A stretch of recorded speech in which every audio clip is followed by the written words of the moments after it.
because we want to be live, right?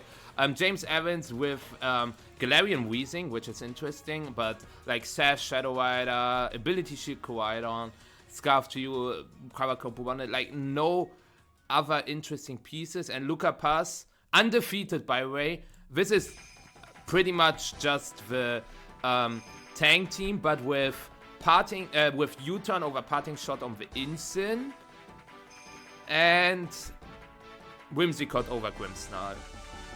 But the rest is the same, literally the same sets. AV, Terra Electric, Snarl, Miraidon. But yeah. Is there a Poison Storm? Ah, you mean because of Weezing. Ah, never mind. I was like, wait, Poison Storm? Is there a Poison Storm top 16 match? I would have been surprised. But there is not.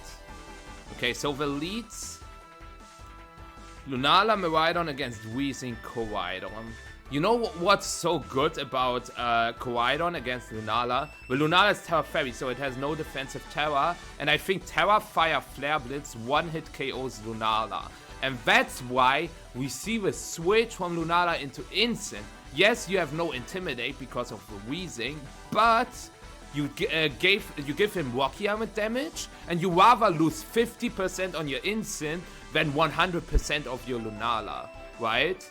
So that's why we see the Incin switch, and probably Draco into Kowaidon, yes. Because if the Kowaidon protects, next turn you still have Fake Out available. Yeah, because Secret Key, you can break the Shadow Shields, you can break Sashes from Chienpao, Shadow Rider, even more. You can, like, there are a lot of clear Amulet Pokemon, Kowaidon, Kelly Ice, and stuff, and Parting Shot doesn't work against them, and that's why we see a lot of U-turn Incin. Okay, we see the Flare Blitz into the Lunala stop probably, and that means Chow Kowaidon. 50%! My head cuts are on point. Does Draco KO without Electric Terrain, without Specs? I would say yes. I connect! Yeah. Terra gone, Kowaidon gone. Decent position for James, but if the Weezing goes for Dazzling Gleam now,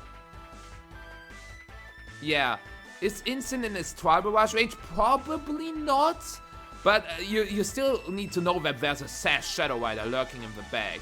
But we see Bubonic for now, which is weird, because Bubonic is just threatened by a KO from the Incin.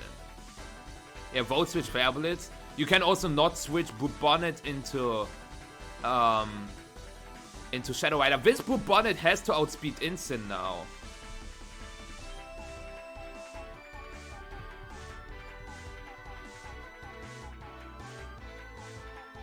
Conquest music is based.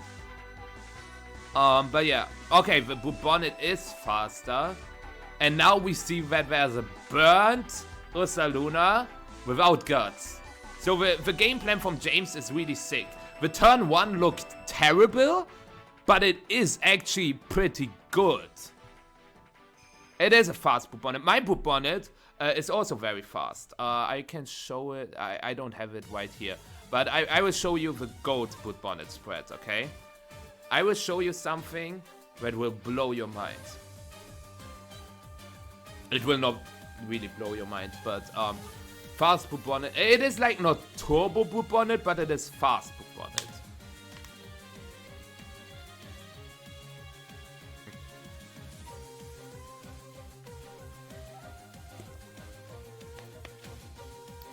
Yeah, now we will probably see Dazzling Gleam, and the question is, do you Seed Bomb the Ursaluna? Okay, you do not KO Incin, so you're a little bit relying on another sleep turn, because you really don't want to lose your Bubonic here, and it is another sleep turn. And we see an Earthquake, which is interesting. Because you still cannot KO the Bubonic. The Terra Fairy Moonblast KOs with Bubonic, I guess. So you have Terra Fairy Moonblast now, but you lose your Shadow Shield.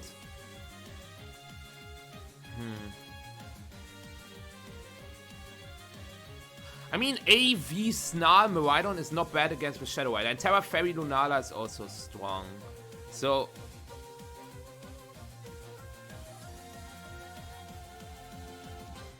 And you probably just click Facade. Is Headlong Rush stronger than Facade? Wait. Chat, I'm too tired. I'm not tired, but like, I'm too lazy to make the math. What is stronger? Burnt Headlong Rush with no guts or Facade? Also with no guts, but like, Burnt Facade or burnt super effective Headlong Rush?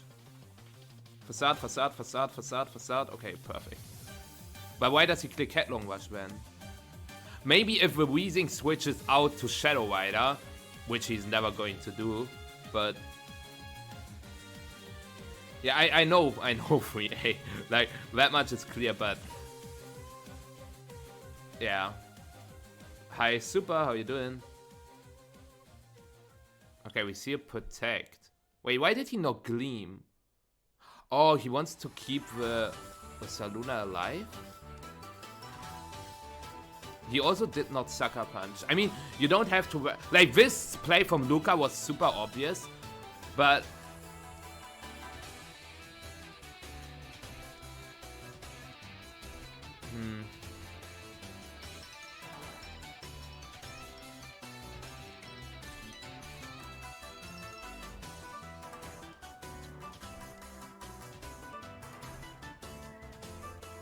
Actually, Luca should have doubled the Bubonnet slop with Moonblast Headlong Rush. If you click Headlong Rush, you do it into the Bubonnet, because James would have always won if he switched Bubonnet into Shadow Rider. Now that he didn't switch Bubonnet into Shadow Rider, I think AV Miraidon will win this game.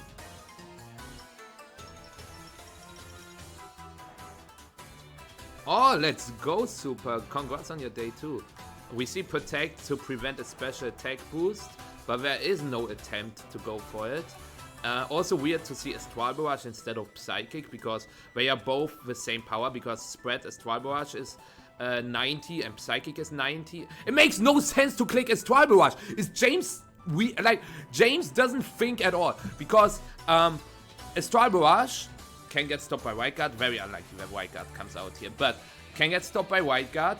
Is same power and cannot get a Spadef drop. Psychic can... imagine he clicked Psychic and would have gotten a Spadef drop. Great, right? Covering the Miraidon switch and on the Ursa Luna slot. Are you fucking kidding me?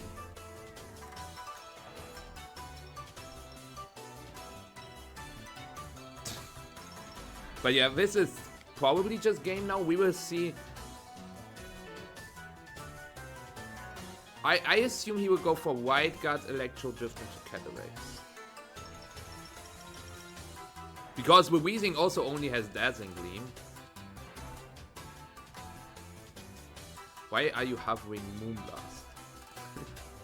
It's either White Guard or Moongeist Beam. I think White Guard is better because if you double tap the Cataracts and it goes for Protect and he goes for Dazzling Gleam, it's annoying. Okay. Don't listen to me, I'm a fraud. If he misses with Snarl on the Shadow Rider, he loses the game. If he misses with Snarl, he loses the game. Dude, how can you go for the only play that can actually lose the game? How can you go for the only play? Like, this is stupid.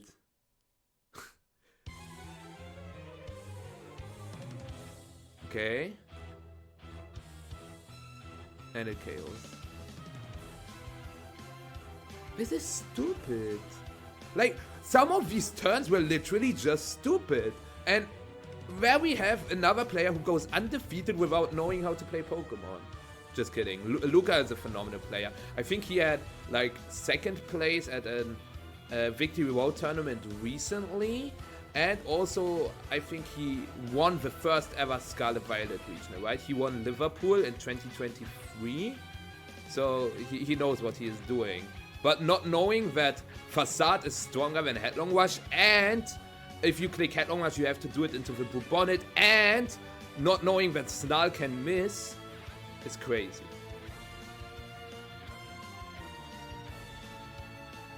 Also, we can quickly double check the whole Facade against Headlong Rush thing.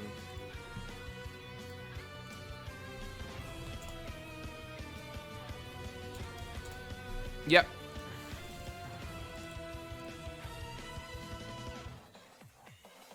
Yes, exactly, Maxime. Exactly. Any matches finished already? Nope.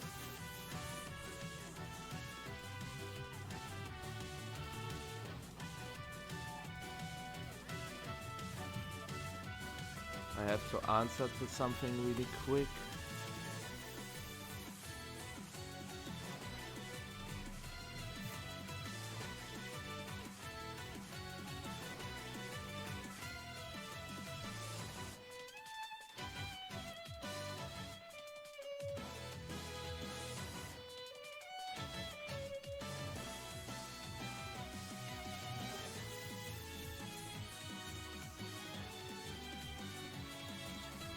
Okay. I had to double check something really quick. Okay, here we are. The leads are the same. Is turn 1 going to be the same? I don't think so.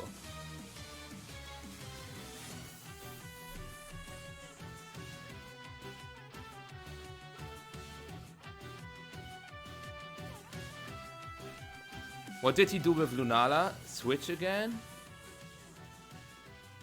I did not see. This is going to be interesting because you don't want to lose your Lunala turn 1, but as James, you don't want to flare blitz into the incoming instant as well. Into the potentially incoming instant. And it is instant again. Yes. No spoilers!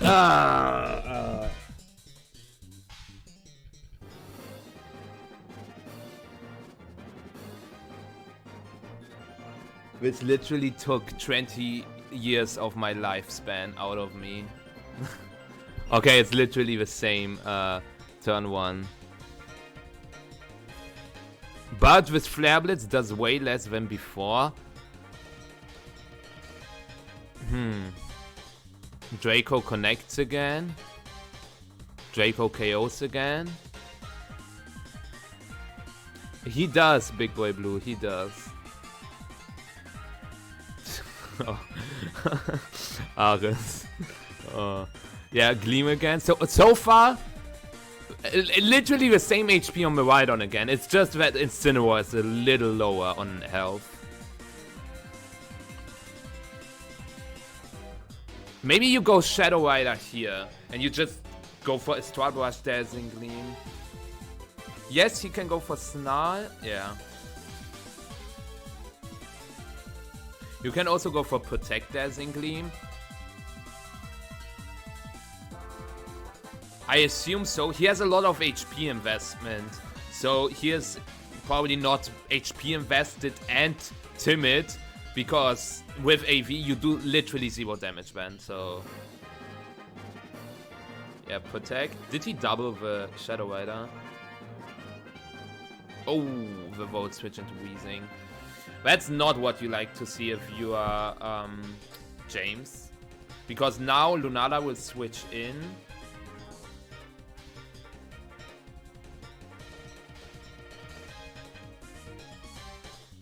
That's a weird looking Lunala, if you ask me.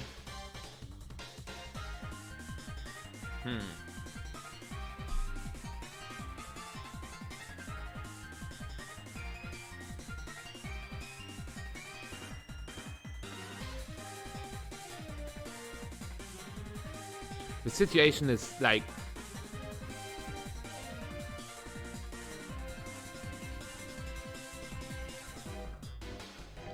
This whole board is so crazy weird. Because James can pick up the KO on instant with Astral Barrage. But if he does that, he loses the Sash on the Calyrex. But then Ursaluna gets Death Drops as well. Because he probably does it with Headlong Rush. Maybe he clicks EQ. But if he clicks EQ... that's fine for, maybe he... Yeah, he really wants to get the Sash. And we see the KO with... does the Astral KO? I think it does. It's max special attack. Yeah, so this is also a single target Dazzling Gleam now. So this brings Ursaluna also in Psychic range. Because +1 Psychic, especially after the Headlong Rush, is always going to KO Ursaluna. We see the Headlong Rush. not even doing 50%, and that's a problem. Well, you still have Terra on the Lunala. Like, you can go to Lunala and go for Terra Fairy, Moonblast into the Shadow Rider. I think that's what you have to do. Yeah, I think actually Luca is winning. After analyzing this, he's winning. Yeah, it's for game deciding moments. We don't have to overuse it. If I spam I connect, it's going to die out. Why do you click Moonguy's Beam? There is a bonnet in the back, probably. Why does he... Okay, can someone explain why he clicks Moonguy's Beam when Moonblast obviously kills? I need an explanation for this. What else can be in the back? Chiyu. Let's think. Is Chiyu... Chiyu. Do you go for Moonguy's Beam or Moonblast into Chiyu?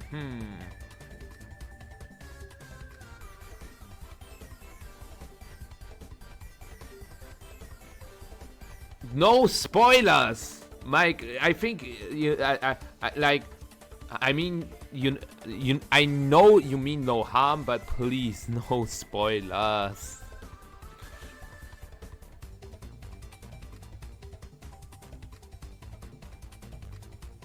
Taunt.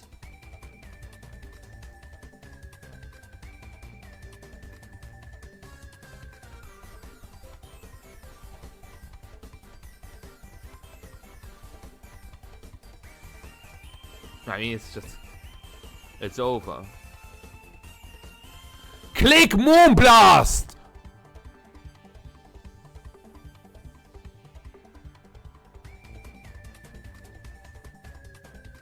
And finally, he realizes that Facade is stronger. He actually clicked Headlock.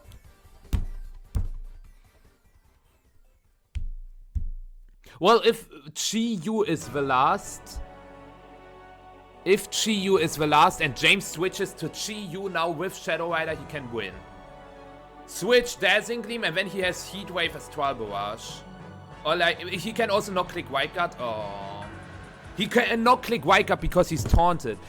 James, if he had Chiyu, had a guaranteed win if he switched to Chiyu. But he didn't bring Chiyu. Like, if James switches to Chiyu, he goes for Dazzling Gleam, then Weezing dies, and then you have Chiyu Shadow Rider on the board, and you can just click Heatwave as Astral Barrage, where Lunala cannot click White Guard. You get the special attack boost, and then you have a 2v1 versus Miraidon.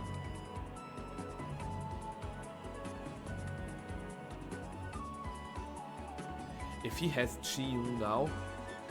No, he does not. He 100% does not have Chiyu.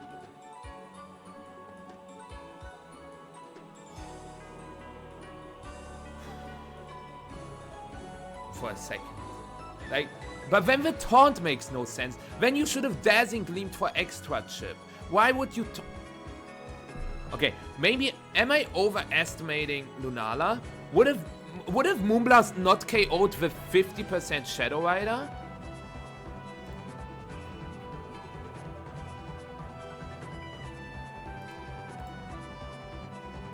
One sec.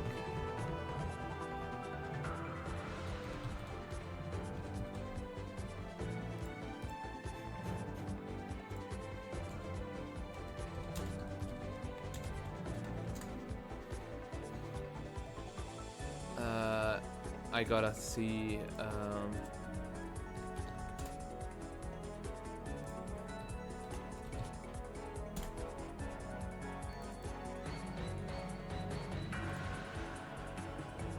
I guess if he okay, maybe. I guess. I thought it would always KO, honestly. I thought it would always KO.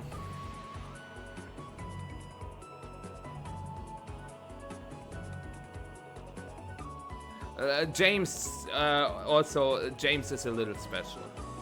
Which is not a bad thing at all, but he is just very active. He could. Because he's signaling to someone in the audience. Man, is this going to... Oh my god. This is not going to end. Is it? Let's take a look at RK9. Let's go.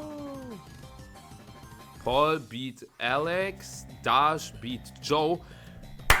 10-3. I will stay. Okay, do we think with 10-3, does he pass me? I mean, he beat no players. Like, he literally beat nobody. Like, obviously, it's not a front, but, like, all these players, Ivana Kyler played one tournament before. Caitlin Scott played one tournament before. Howard Sim, like, all these players never played any tournaments.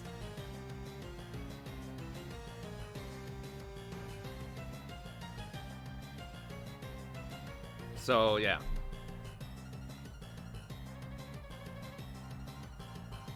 I mean, until round 7, okay? My bad, big dog. Obviously, if you go 8-0, you will start to face good players. I just want to be second, okay, chat? I just want to be second. I don't want any more than this, please. It's also funny that I have a clean 75% win rate. Like, literally clean, because if you multiply 66 with 3...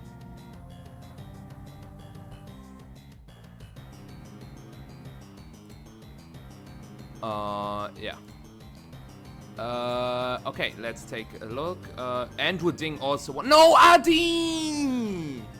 Adi. It's called Ben Build. Ours? None.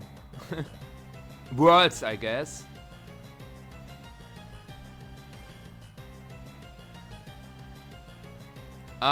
It is kinda official. So how it works, if you go, for example, Stockholm, round 1 I play against Lum. Lum was at 1048, I was at 1394. I win against Lum, I get 4 points. If I lose 35 or something. Then Adrian Isidoro, high ranked player, I was 100 points above him, I get 12. But let's see, I lost to Eric Rios, I lost 19 points. So there's that, it's just an Elo system. But it's unofficial. Well, okay, for some people it is official. For me. You know what? This is better. We all agree that I am better than Marco. Now look at this. Like, I think the best way to sort stuff is after GXE. Like, Cherry Belly #1, then Marco, then me. I guess Tio only played 3 tournaments, so it's weird. Then Aurelian, Edu, Victor. Like, this is very close to an actual list, I guess.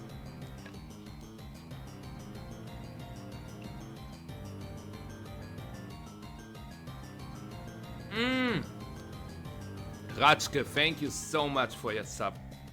Good evening, really appreciate it. That is very sweet from you. I hope you had a good day so far. It uses official... Yeah. It's not like there are no showdown tournaments, no limitless tournaments, just regionals. And special events. Win percent is most important. Well, the problem I have with that, you will see. Like... This is what you wanted, right? This is what you wanted. So... If you sort it after win percent, a lot of players that only played 1 tournament will like show up there. But good job, Korn. That is actually really strong. But if you say you sort it with like a minimum games needed, like let's say 30 games needed, then I am actually 3rd place after Luca and Marco. Damn, I hate Italians. Man. Just kidding. Shoutouts to all my Italian viewers. I love you. Yeah, 77% is big. Like Luca didn't play a lot of tournaments, but like 8-3, 11-3, 10-4, 12-3, 5-1, 13-3, 14-4, 14-2, 10-3, 9-3. So yeah, makes sense. But like these stats are also crazy. Like you can see like stats over here. versus top 50. He went against top 50 players. You need to know, like, top 50 in the world, he wins 65% of the time, which is an absurd record. Or like, insane. How do I never really look at how I do against other, like, players. I usually only scroll down to see streaks. Like, the only person with... Okay, can you guess the only person that had a longer day 2 streak than 10? Can you guess the person that had a longer day 2 streak than 10? It's not Wolf. It is actually not Wolf. Also, it's also not Marco, because Marco had a... Like, Marco had a phase where it was like, top cut, 5-3, top cut, 5-3, top cut, 5-3. I will show it to you. But it's also not a day 2 streak of 11 or something.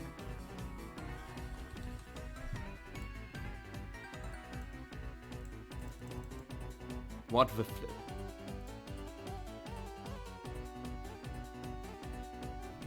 But you need to understand, like, how it happened. So, Liverpool didn't have an official day 2, but it still counts. I don't know how it was in Liverpool. This structure was different. But then, Bochum, he day 2'd. Utrecht, EUIC, NAIC, Worlds. I guess Worlds doesn't count because it was a one-day tournament. He had the bye and everything. But Barcelona, Lille, LAIC, Liverpool. He got disqualified. He had the Tinglu incident, you know. Dortmund, Utrecht, EUIC, Stockholm, NAIC, Worlds, and then his, like, in 2023 and 2024, he day 2'd every event, and then there was Gdansk, which he didn't day 2, and he also didn't day 2 EUIC, but that is insane. But yeah, other than that, like, longest cut streak, probably Wolf, right? There is someone that has cut more than 5 tournaments in a row. Is it Marco? It's gotta be Marco, right? Or maybe it's Joe? It is Marco. Marco also has the longest win streak with 18. Room. Yeah, we will... Like, we need another 7 years then, because I think children under the age of 6 cannot even participate. But yeah. Surprisingly enough, my win rate against the top players is also not bad. Like, against top 50, I'm very positive. Against top 100 as well. Against top 500, not so much. I also want to get to 80% wins in day 1, but yeah. My biggest upset was Aurelian round 9. How does the biggest upset get calculated? It's like the biggest difference in elo when you win a game. If you lose, it's not your upset because you lost. But if you win, and like this elo difference is like 175, I think. So that's why it's the biggest upset.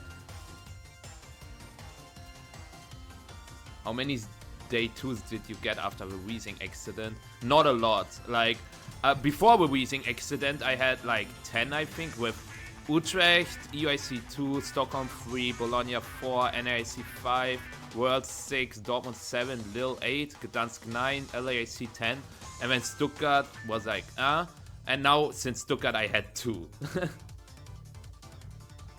Terran is one of the most underrated players. I agree. I think Terran is really good. Some Pokedoku. We can do Pokedoku after we reacted to this.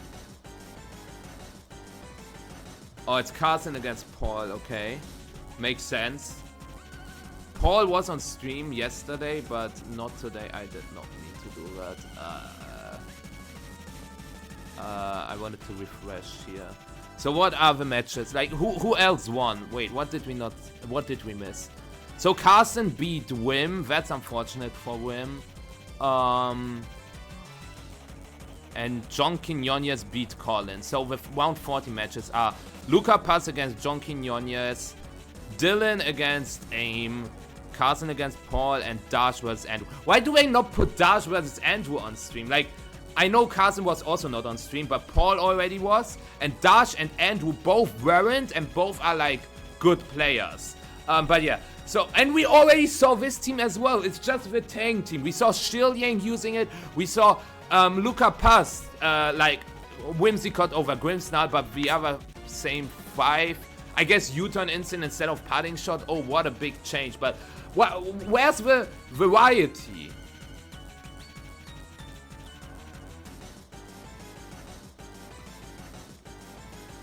Who is the Jode? The youngest of all time? No, youngest starts with Y. Wait, the jazziest? No. The Joey of all time. The Joey. Yeah. I got it before you voted, Token. I got it before you voted. But is it actually true that there are 7 Miraidon in top 8? We've got Miraidon, Miraidon, Miraidon, Miraidon, Miraidon, Miraidon, Miraidon. The only non-Miraidon player is John Quinones. Man, I hate that bike. Literally no Koraidon Lunala, no Zama CSR, nothing. Just Miraidon things. Just Miraidon things. Nice, Nerox. Nice. Which anomalous though?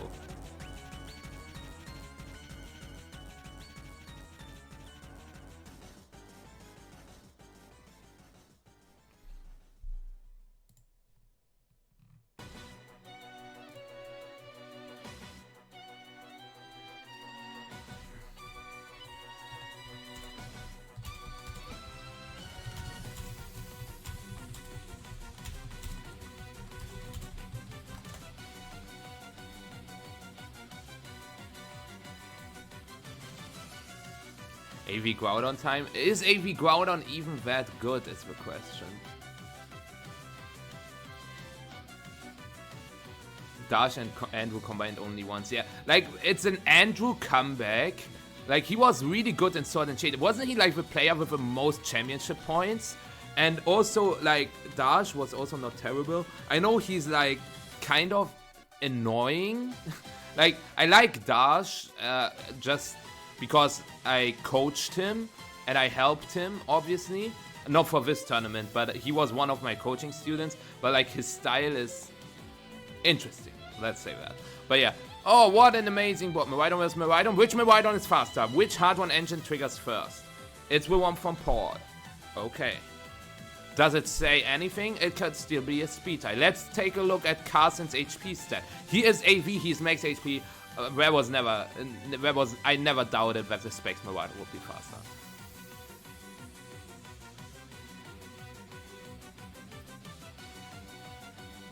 Wait, which one is banned from Ubers?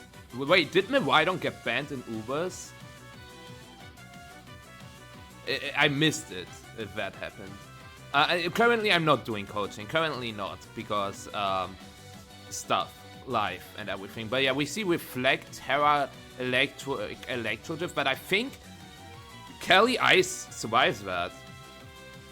But when did the ban happen, Mouse King?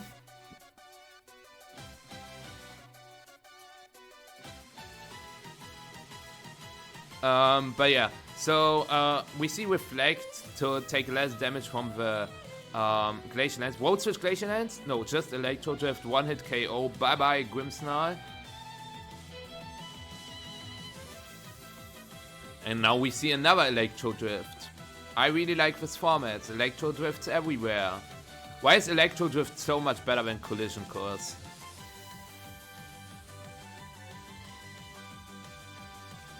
Okay. I know the question, the answer to the question. Okay, single target Glacial Lance behind Reflect. End of October. Okay, crazy. I mean, I haven't touched Ubers at all. Also, no spoilers to the Joey game in top 8.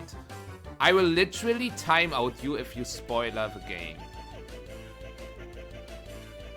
But yeah, so Electro Drift is obviously better because your equivalent move is like Thunderbolt or Thunder. Thunder with low accuracy, Thunderbolt being weaker, and Koraidon has access to close combat. And like, Koraidon can get intimidated, Miraidon can't, so yeah.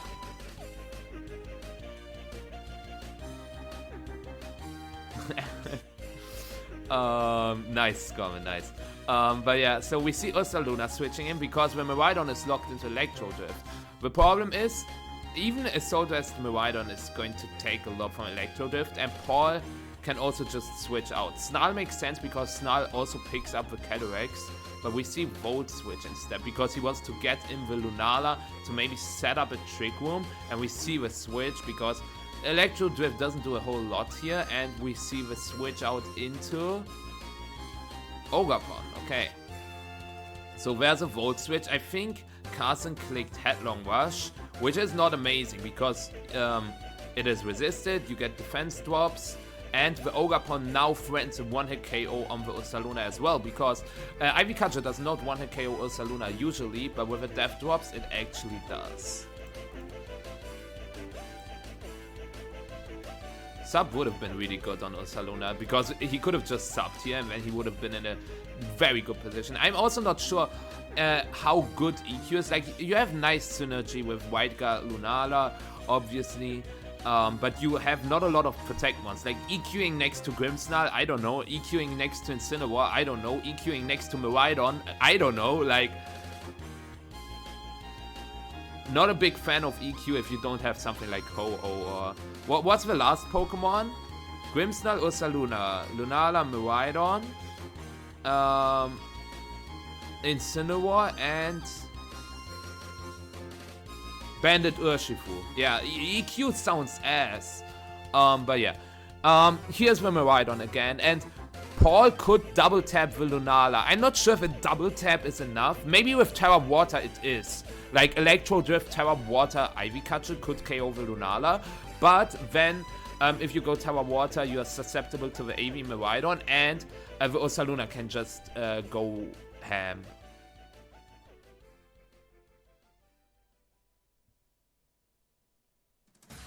Wait. We will fact check that Mouse King, but yeah, I think if you get an Ursaring, you can just trade. Wait. You cannot get Ursaluna. You cannot trade. Can you trade stuff to Legends? Yeah, I was also thinking just evolve an Ursaring. But yeah.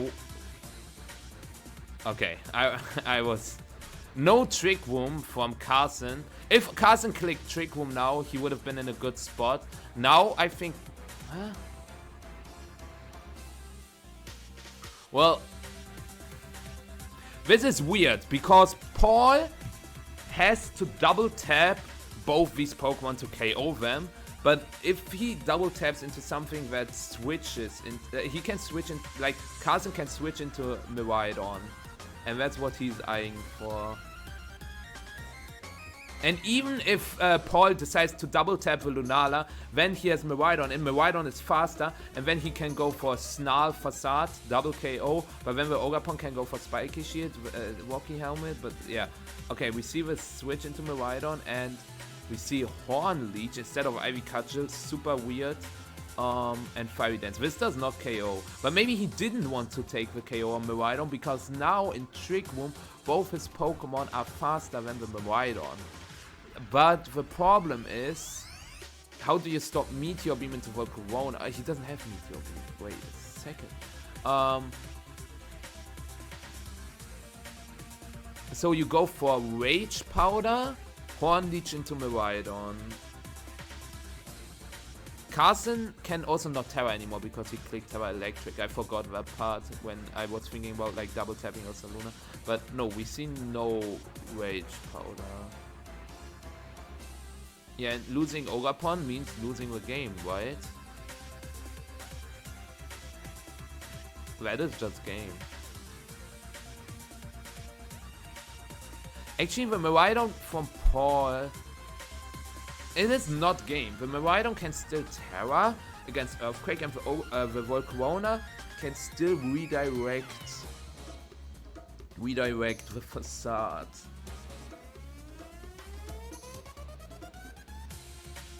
But how do you beat Facade Moongeist Beam? How do you beat Facade Moongeist Beam? Yes, you go for Rage Powder, and then what? I guess Terra Fairy Dazzling Gleam double crit. Terra Fairy Dazzling Gleam double crit. Because after Facade, Ursaluna takes Rocky Helmet damage and then a crit with KO. Okay, I did not open the message. Was it a spoiler, Scormo, or was it like just something weird? Ah, okay. I opened it. I guess. Like, that is not so bad. But anyways. Oh my god. What happens? Wait, is he trying to click White Guard Facade? Wait. If Paul decides to click Draco into Ursaluna now, he wins. But I think he goes for Dazzling Gleam. Why does Carson go for a hard read? Like, Paul needed a double crit to win, and now he only has to click Draco Meteor to win. If Paul clicks Draco, the game is lost.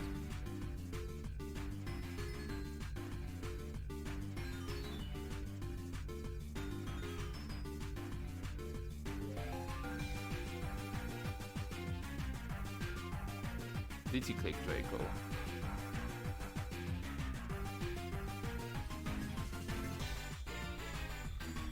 Oh, Carson flew.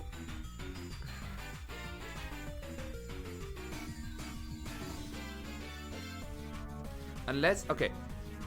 He has to survive a Draco and he has to 2-hit KO with Moonguy's Beam. 2-hit KO with Moonguy's Beam and survive a Draco. I think surviving the Draco is doable, but is this a 2-hit KO?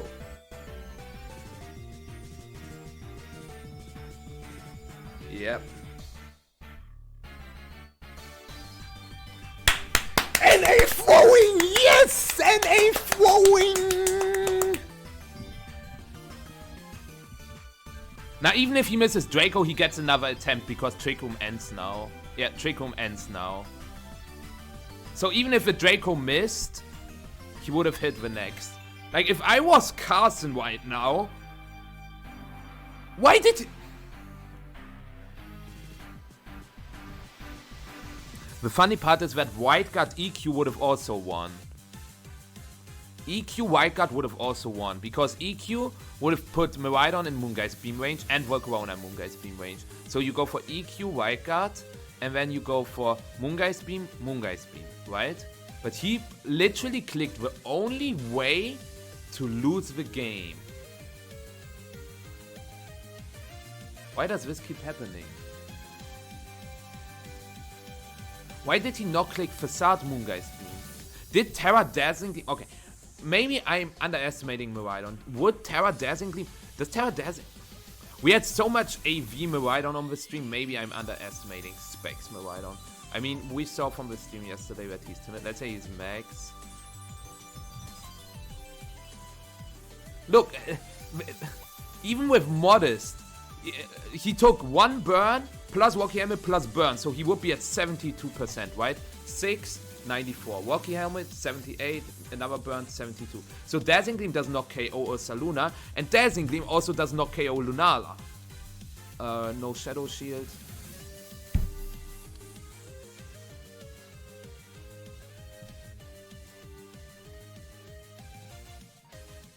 How can you throw this badly? I was convinced that Moonguy's Beam does not 2-hit KO Miraidon. Like, this is 252 Modest Lunala. Let's say it's not 252. Oh. And maybe the Miraidon has a little bit of bulk. I don't know. It's... That is... Imagine, like, the problem is, Carson is very susceptible to tilt. Carson tilts easily. And if you throw a game like this, he knows that he threw the game so crazy. He had 15 winning paths, and he went for the only one that loses. And now he has to recover from this. No Gargotas, only one top 8, both top 4, and finals. Probably. Maybe they change, but that's my assumption.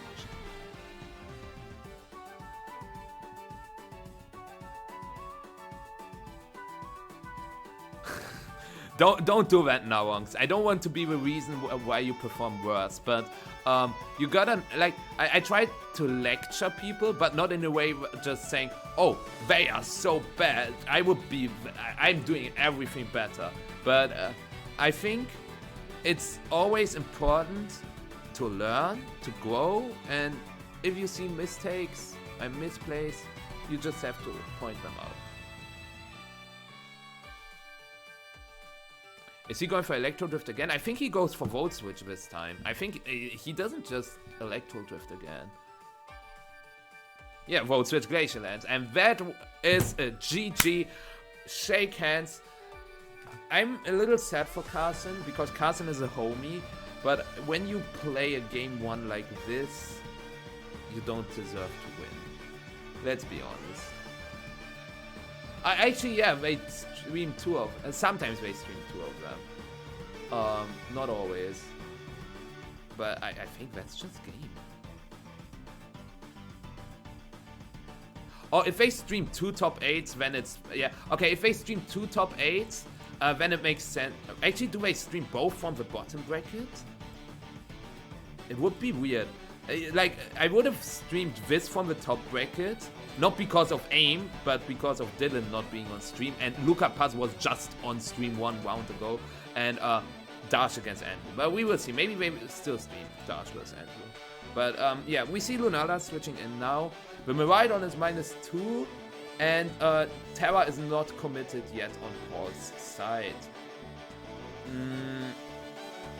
Hands threatens a KO with low kick on the Miraidon slot. You can also not switch. Okay, you switch Lunala to Ursaluna, and you Volt Switch with Calyrex so that he low kicks into your Lunala, but then you still get Glacial Lance. But maybe he doesn't click Glacial Lance because he respects White Guard too much. That's not a spoiler, that was a spoiler. I will not open it. Okay, we just see Electro Drift, protect on the Kelly Ice, interestingly enough. Is it the low kick into the Miraidon? And does Iron Hands survive this turn? I think it does. It's weird that we see Moonguy's Beam, because I was very sure that the Hands does not Terra. Oh, we saw Moonblast, never mind. And it does not KO. Oh, it's Drain Punch. Ooh, wait, what? I know Reflect, but this is Quark Drive boosted. Okay, I can open it. Okay, this is actually not a spoiler. But still, better safe than sorry, so thank you, Scholar. But you can be a little more lenient.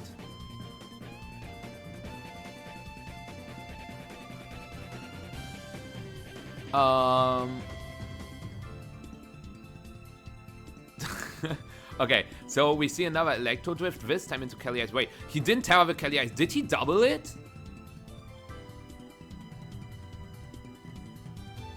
Paul. Paul! Oh. Okay, I think I know what's happening. Paul knows that he should have not won game 1 realistically, and Paul also knew that he was going to win game 2. So that's why he wants to give Carson a chance to redeem himself. So that's pretty nice of him. Yo, Scott, I'm doing terrible. I'm just seeing throw after throw after throw after throw on stream. It is entertaining, but you would say Carson, Confer, Paul, Chua, the best players in NA. Like, no. Oh, what happened, Connor? Is it just raining pretty badly, or what is happening?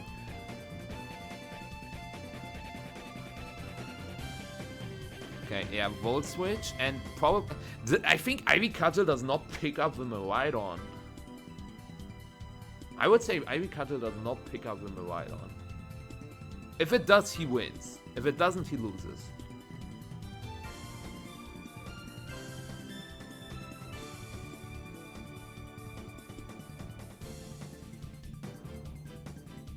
Does Ivy Cudgel pick up the Miraidon?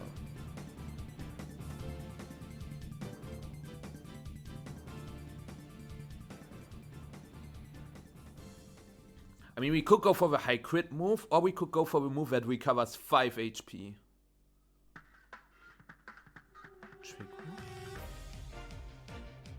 Okay, Carson will... Carson has a death boost on Lunala, so he can Moongeist Beam the hands. Actually... You have to switch Miraidon. Even though you probably switch Ursaluna into... Okay, if he switches, he has a guaranteed win. Carson! Oh my god, he loses. You have to get the Flame Orb activated. Carson! Oh my god! Carson! Carson, Confer!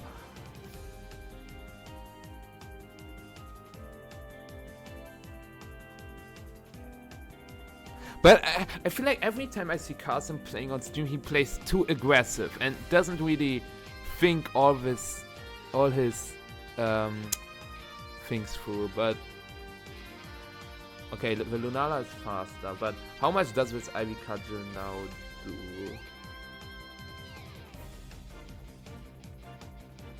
That was not an Ivy Cudgel.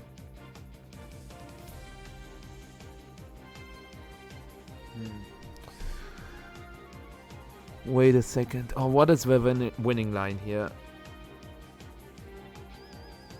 Well, it's tricky because if Ursaluna goes for Headlong Rush, let's say Carson goes for Headlong Rush, Moongeist Beam, the Ogapon could follow me, the Miraidon clicks Draco. And that's why you had to switch, because then you just click Facade into the Miraidon slot and you guarantee pick up a KO and you have a 2v1 situation. My plan always worked. You had Reflect up, so you were not threatened by a KO unless you get double tap, but even if you get double tap, your Lunala should have targeted the... Oh my god! Okay. Calm and collected. The problem is that you have no safe play. You have to go for a hard read now. Is the Ogapon going to click follow me, or is the Ogapon going to attack? Because, yeah, you might say Moongeist Beam Headlong Rush the Miraidon, but as I just said, if he... Okay, Moongeist Beam Protect also loses. And if you click Moongeist Beam Protect... depends. If the Miraidon targets the Ursaluna, he wins. But he could also just click Gleam. Like, that's what I mean with hard read. He is expecting him to target the Ursaluna with Draco. We see a reaction from Paul and he Draco'd that slot. And he clicked Spiky Shield. I understand it because you don't have to follow me if you survive Moongeist Beam Headlong Rush. Like, this makes sense. It looks weird to click Spiky Shield, but if Headlong Rush doesn't KO, I think it would have KO'd. But, yeah, now, okay, now you just click Facade Moongeist Beam, or you click White Guard EQ. I think you should click Facade Moongeist Beam, because if you click White Guard EQ, you risk getting crit with Ivy Cudgel into Spiky Shield into getting crit with Ivy Cudgel. Ivy Cudgel is a high crit move, and that's why you just click Facade Moongeist Beam. There's no way you can lose. You Facade the Miraidon, bro. Actually, if you Facade the Miraidon, I was thinking about Facading Ogapon, but if Ogapon goes for a double Spiky, it's bad. But if you Facade Miraidon... Why would you surrender? What? What? Ogapon was not in range for Moongeist Beam. And let's say Facade KOs Miraidon. Ogapon goes for Ivy Cudgel. Crits Ursaluna. Ursaluna gone. Spiky Shield. Trick Room gone. Ivy Cudgel crit into Lunala. Lunala gone. He was 2 crits away from winning. He was literally 2 crits away from winning. Crit doesn't even kill Lunala? Dude, Connor, you always try to rage bait me, right? I'm already angry enough.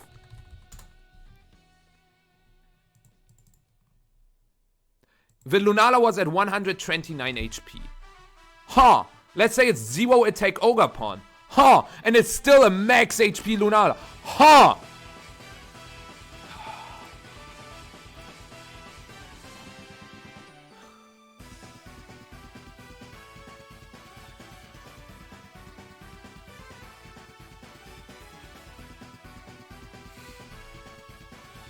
Yeah, Scott, you saw the game 1, right? You saw that EQ White Guard won, but the better play would have just been Facade Moongeist Beam and not Facade White Guard. Because both Pokemon would have survived Dazzling Gleam. I guess Dazzling Gleam double crit or something. And that's what I mean. A player like me would have seen that I can only win with a double crit, and I would have went for the double crit, and that's why I would have clicked Dazzling Gleam, and I would have lost the game. I would have not expected my opponent to click White Guard and lose the game on the spot.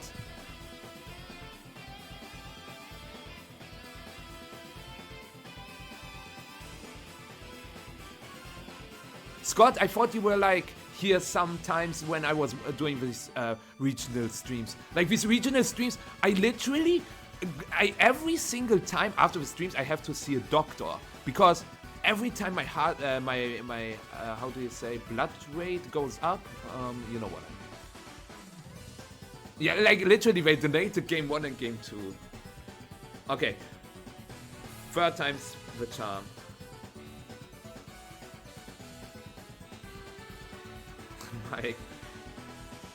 I would not say that, but yeah.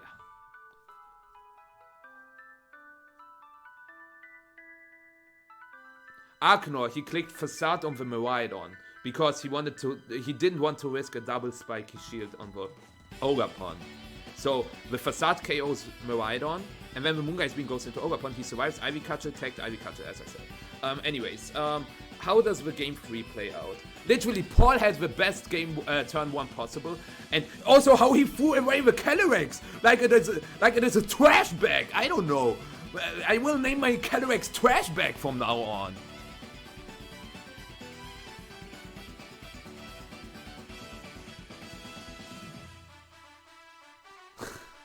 Okay, we see Terra Electric the third time. I mean, makes sense. Surviving Draco, surviving Glacial. Makes a ton of sense. Boosting up the Electro Drift. We see Volt Switch Glacier again, and this time Paul knows I will not give you the game like that again.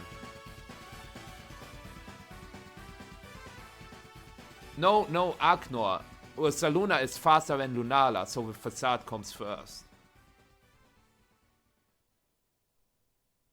We saw that he locked in Facade into Miraidon. Trick Room was up. So don't spit bullshit. It's okay. I really appreciate when you also give your input and everything, but if it's just wrong, I don't accept it. Okay, we see Ogre-Pon switching on this time, and we see Electro Drift into the Kelly Ice once again. And we see the same Backmons for Carson, and for Paul, is it going to be the Volcarona? Is it going to be the Hands? I assume it's the Hands. Hands is just very good in this matchup. Especially if Trick Room goes up, you can low kick with Ursaluna to the next dimension. If it was a roll, it was not a roll! Ursaluna was faster! Oh!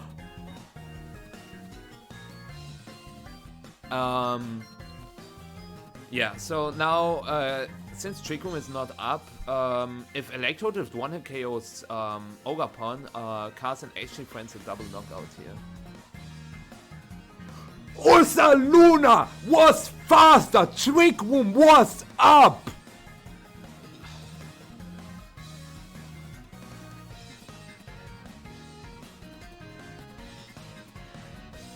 Okay, we see tagged. He actually takes spiky shield damage because it's a contact move. You're literally doing this on purpose. This is crazy. You want to eliminate me so that I don't go to worlds. You want me to collapse.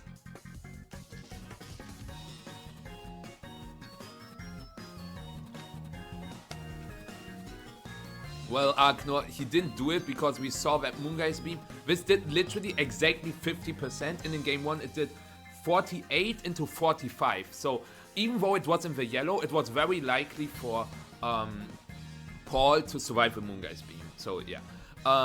And if he gets a double spiky and then Draco, he loses. Anyways, we see Electrodrift. It doesn't KO. According to Paul, it didn't KO, but Paul knows jack. Paul knows nothing. Paul knows jack and throws his Ice Rider away like a trash bag. Boom. Paul knows jack and throws away Ice Rider like a trash. These are too many. Wait, we have to shorten it a little bit. Paul knows jack, Ice Rider is the trash bag. Boom.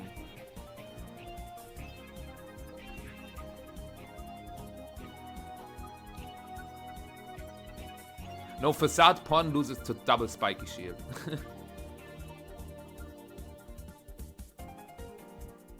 Yeah, the rage bait is crazy. Okay, so we see Hans Miraidon. So Paul has to... Actually, it's not over yet for Paul.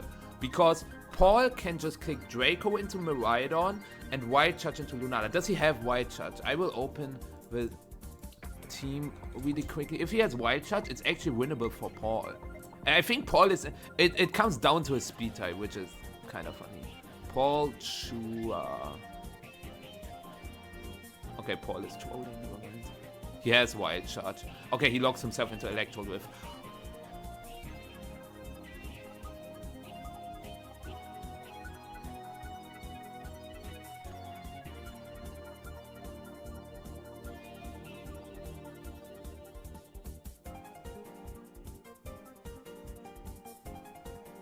I mean, it's pretty much still a speed tie.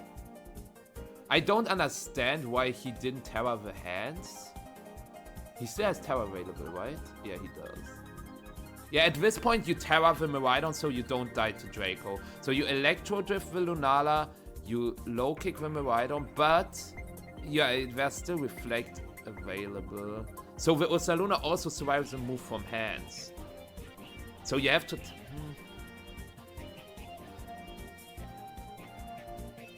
Okay. Wait, is that a double knockout angle? But I still don't get the Electro Drift lock. I thought he clicks Draco. If he... Wait. If he clicked Draco, he would have had really good odds to win.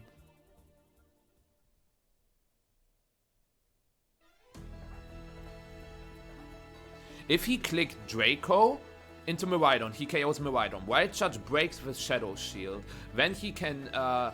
Draco low kick, he can double tap the Ursaluna. It has to protect to get the guts anyways. So you can double tap the Lunala. And when you double tap the Ursaluna, you also get Draco crit odds. So the Electro Drift lock makes no fucking sense!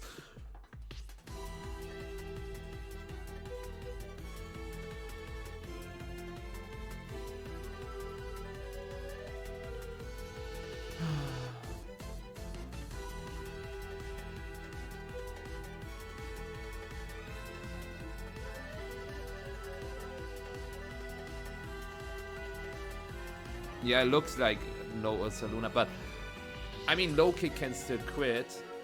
Yeah, that's a Terra on hands, I guess. Ah, he's Terra Water, and that's why he didn't Terra earlier because of Miraidon. I guess that checks out. And he just Terra'd here in case Carson just clicks EQ and he survives with EQ.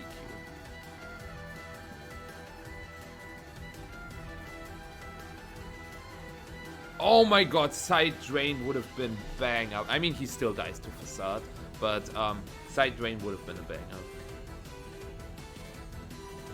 And now it all comes down to speed tie and to crit. Reflect is still up. So does Paul win the speed tie and get a crit?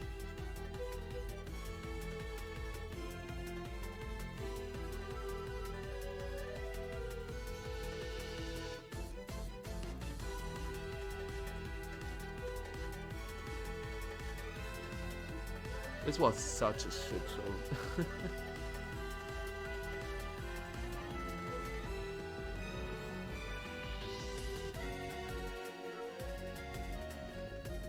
No, it would have not. But why should Carson not click Protect?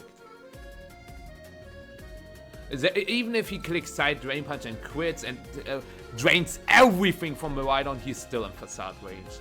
Actually, no. If he Side Drain quits Miwai and then Drain Punches first into Ursaluna, maybe he gets out of range for Facade and then he can low kick.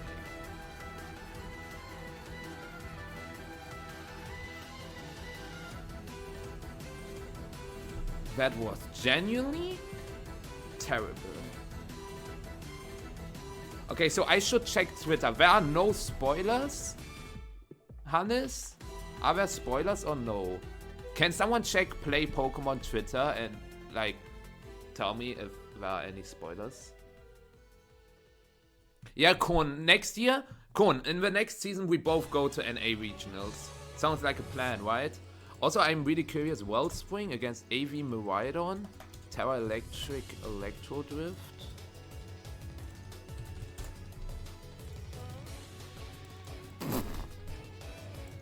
Did Paul think, like, even if it's just 160 modest, and Paul, I was not surprised that it KO'd, but like Paul was surprised, and he played like, he like, what?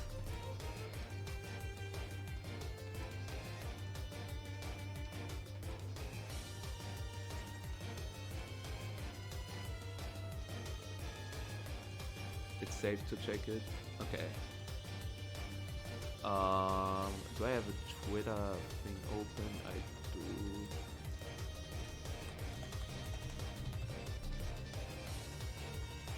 Is it not play Pokemon? Oh. I think I should follow it. There is no way. Okay. There is no fucking way.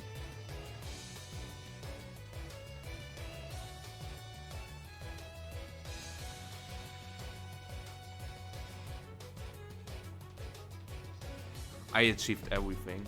I don't want to win worlds anymore. I don't want to win worlds anymore. Mossberg, maybe you don't know the lore. Like, I maybe I'm a little too cocky if I say it is connected to me, but I mean, it connects. Like, exclamation mark, it connects. I don't know about that one. This is not a coincidence. I will go to the toilet really quick.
But yeah.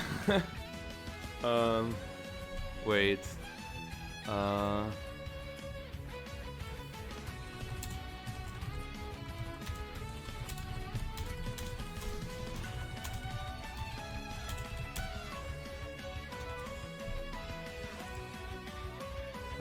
Where is it? Where's like this exploding face? Man, I hate this.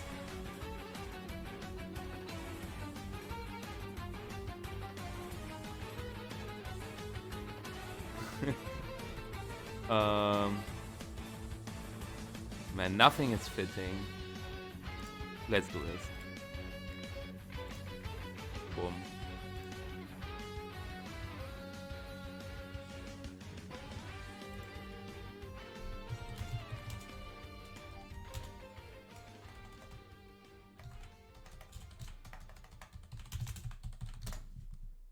Okay, that is insane. That is actually insane. Also, RK9. Damn, it's over. So the original clip is, for those who don't know, so the original clip, it will get very loud. Headphone users, be careful. So you need to understand there's a big lore. I was playing a Victory Road tournament, and you need to know I was very devastated because I had like 6 Victory Road tournaments in a row that I didn't day 2 because I always lost my win it in. Okay, I always lost my win it in, and I had to play against a very good player, which actually got into top cut of this tournament. It is Giovanni Kischke. He lost in the first top cut round, but I played against him, okay? And the tournament was just a Victory Road tournament, and I had a win-it-in against him.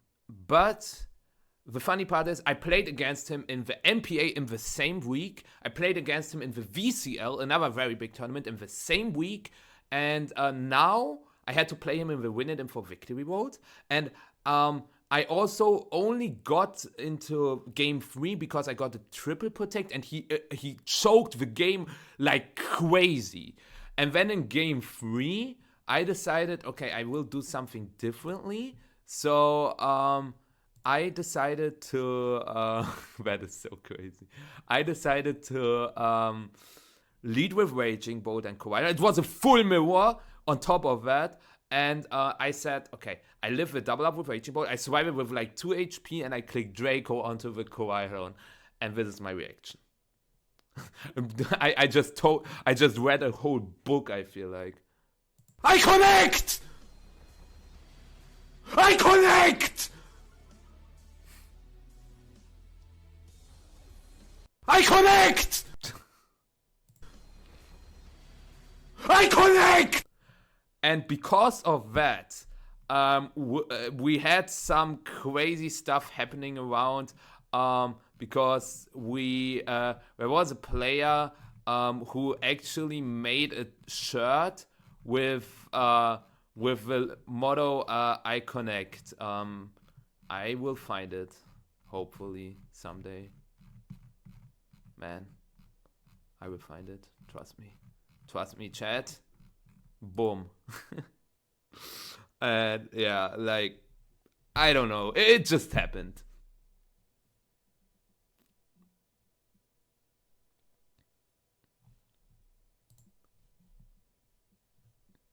And now I also saw this. MDB shirt update. Me and a few others will be at the Milwaukee Regionals this weekend. And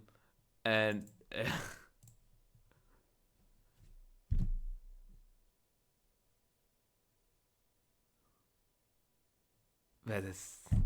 I literally have no words how sick this is. I need one. Should I cannot sign up for NAIC anymore. I should have went to NAIC. Okay, okay, wait. I have an idea. I will just go to NAIC as a spectator. What do we think, chat? It would be crazy. NAIC spectator MDB.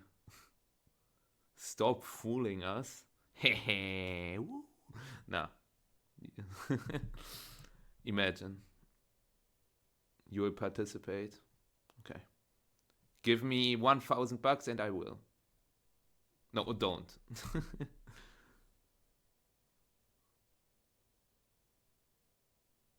Thank you, Scott. Thank you. Really appreciate it. Thank you so much. How is your life situation currently? Do you want to talk about it? Because everything was stressful for you. Is it still that way? Yes! Agency! Agency! We are so back. We are so back. Top 8! If he wins the whole thing. Do you think if he wins the whole thing, he has to play Worlds, right? There's no way he doesn't play Worlds if he wins the whole thing. Like, everybody has, like, he has to, like, he has to. But, I mean, his chat will force him.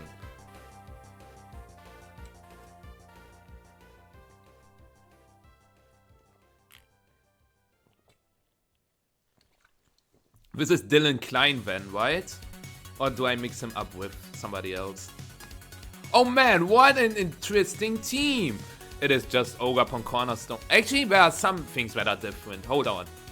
There's Protect Will-O-Wisp on the Volcarona instead of Morning Sun Strugglebug. There's a Cornerstone Ogre upon instead of the Water Mask. And, most importantly, the Miraidon is Choice Scarf. The Kelly Ice is Tower Fire Clear Amulet. And the Iron Hands is Double Fighting White Charge. Okay. Actually, if I played against Joey would be insane.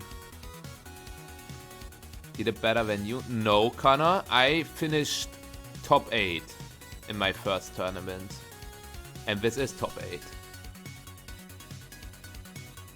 I guess he finished better because he already had 2 stream games. Okay. No bias. Yeah, it's Dillon Kleinvehn. No bias, but agency. Okay, so Miraidon Iron Hands against Kelly Ogapon. Very likely that we just see Tech. Volt Switch Low Kick is pretty cool here, though. Ah, I see, Connor. Let me check really quick if the other matches are, yeah, Tech, right?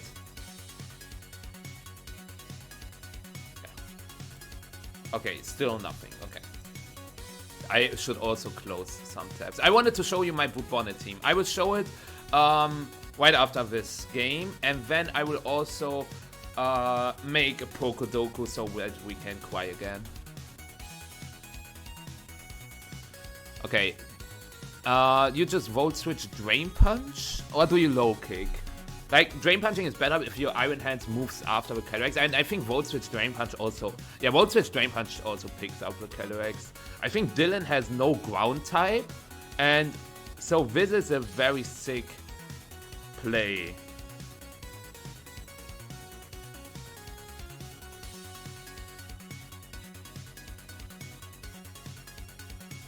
We probably see a follow me, I assume. Or do we see a switch out with Calyrex and an Ivy cut into the Miraidon slot? Okay, we see the switch out.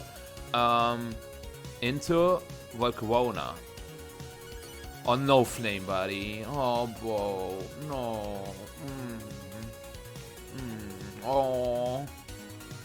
Oh. Do you have a good Ivy cut to switch in? You have to go for Regraph. Oh no.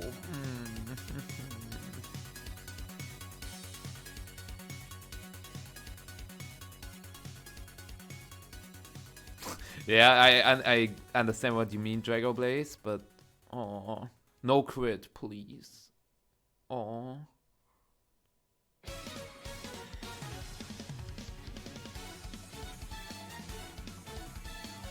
Yes.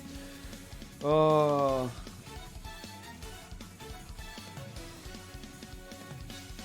No, it's way easier, Skorme. I will explain why after this game. Not after the set, but after this game. I know, Mike, but we gotta, like... Do we know what he played in top 16? Did he play one tournament? Did he play more? I need to know.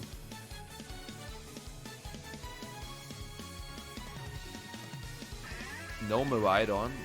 What do you mean no Miraidon? Dillon still has a Pokemon in the bag. Oh, you mean because he didn't go Miraidon here?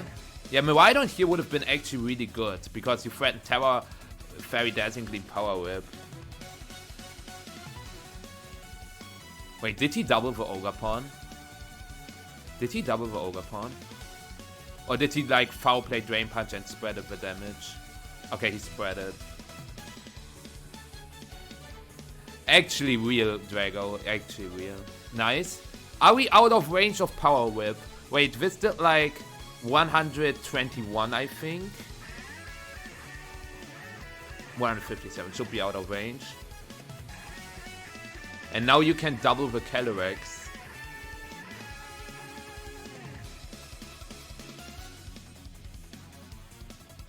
No, don't Helping Hands. Or you KO the Ogapon to free up Ho-Oh. Like you can KO the Ogapon with Farigiraf.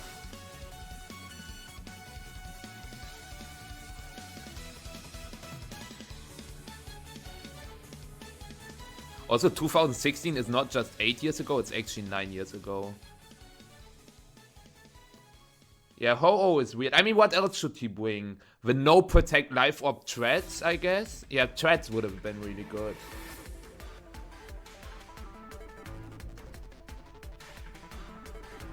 Okay, so is it a speed type between the heads and the Calyrex? And if so, who wins it? Yes! Or did he Trick Room?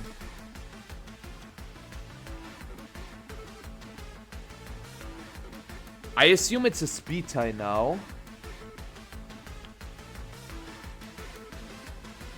Oh. Wait, is... So are the Iron Hands speed tying? Are the Iron Hands and the Kelly Ice speed tying? I hate this.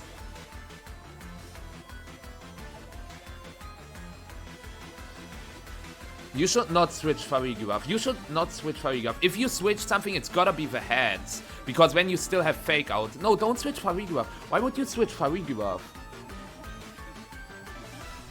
Yeah. Switching Farigiraf doesn't make sense. You either foul play the Calyrex or you psych. Yeah. I like that. I think this is not bad. Yeah, I think reverse Trick Room would have been better because then Miraidon should just win. How does he do it? Huh? Is this Glacial Lance range? Probably. I think you Terra Water with Farigiraf. Terra Water, because that way you force a double up on the Farigiraf. Terra Water... Look, Terra Water... Terra Water Trick Room.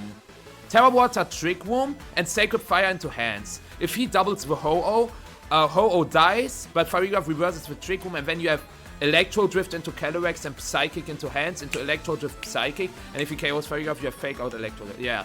Terra Water Trick Room. Terra Water Trick Room. Terra Water, yes. You don't need the Terra. Yeah, no. Yes. Yes. Yes.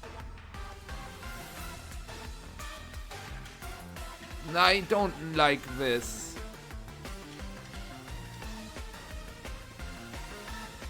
No, I don't like this. Because if he doubles with Farigiraf, it's over.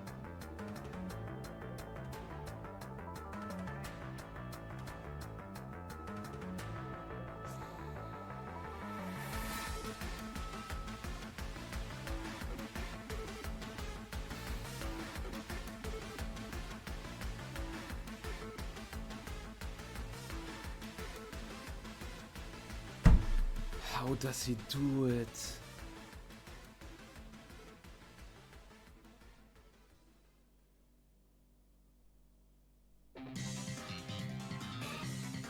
Brave Bird, Helping Hand Brave Bird.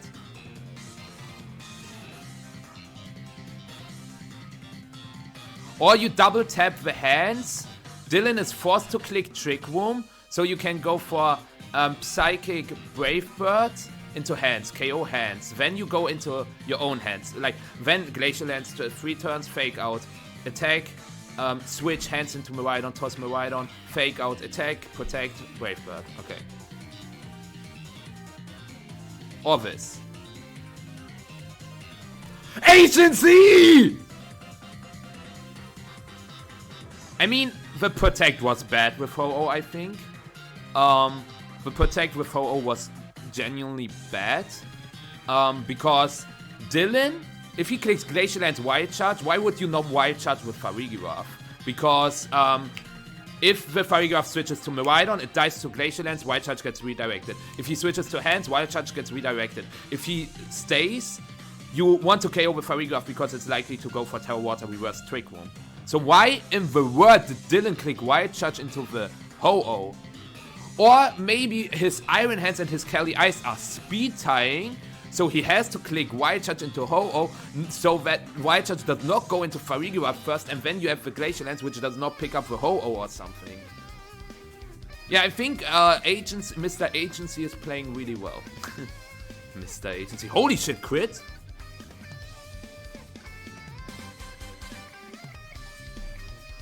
I know it's single target, but did this just do 70%?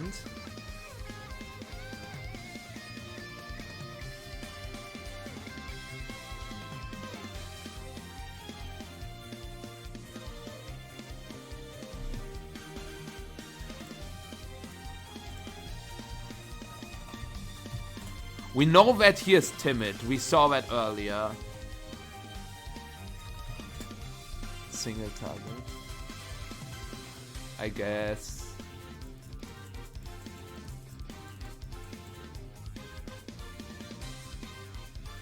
Mouth. That's why some players are banned. Like, this is actually the reason why a ton of players are banned. But I actually did that once as well. I did that in Malmo. Back then in Malmo, you need to imagine, I played against a Dadanspaz player. And in game 1 and game 2, he got incredibly lucky. He just clicked T-Wave with Klefki and spammed Serene Grace Rock Slide. And it was 1-1. And in the end, you need to imagine my opponent had 20% Dadanspaz. And I had full life Iron Hands, or almost full life. He clicked Rock Slide 13 times until he ran out of PP. He flinched me 13 times in a row. It's 60%. My Iron Hands was not paralyzed because I was an electric type. He flinched me 13 times, but I was still out of range for Hyper Drill. Hyper Drill does not have high crit ratio, and then he quits the Hyper Drill in the last turn. So he got 13 flinches into a crit in my win and in. I was 6-2. And it was my win and in for day 2 of Malmo. And I calculated the odds. It was like 0.0000024%. And I punched the table. And then the judge walked to me and said, we have to disqualify you. You did this once in Bochum again as well. And I was like, no, I didn't. You mistake me probably. And yeah, they did mistake me. And they did disqualify me as well. But that has happened. Anyways, we are still back. We see... Treads Miraidon, and we see an immediate switch out with the Treads into Ho-Oh. It makes sense because Earthquake is very nice here.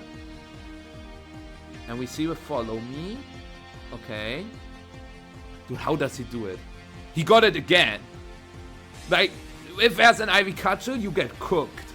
And now you have Sacred Fire into Ogre Chicken. You have Sacred Fire Steel Roller.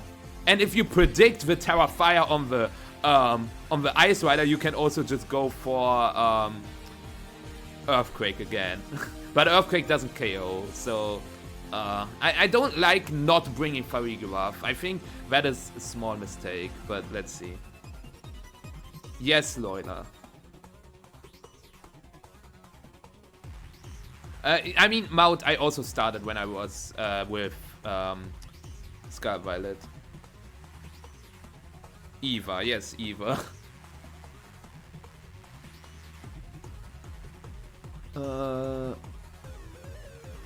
Actually, real. I remember that one. Lasse, I remember that one. Did he Bravebird EQ? Did he click Bravebird EQ? Did he click Sacred Fire EQ? He clicked Sacred Fire. He clicked Bravebird.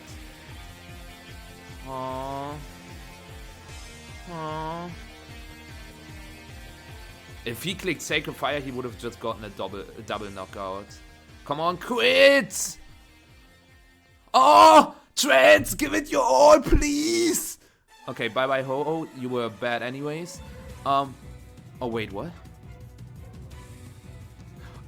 This has to be bribing. Like, what was the opponent thinking? No! But the more I watch, the more I think Joey bribed the whole tournament. The Treads is Terra Ghost. Is it Terra Ground? Nah, it's not Terra Ground. If it's Terra Ground, it makes even less sense. I will check. I have a sheet here. Oh no, I don't, because it's not on Poké Data. I believe you. It's Ground. I will shoot myself. But yeah, now you just EQ and protect Ho-Oh.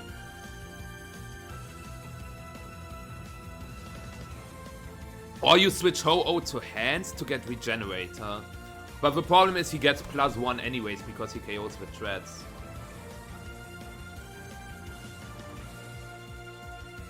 I don't like... No. I think you just stay with both. EQ Protect. EQ Protect.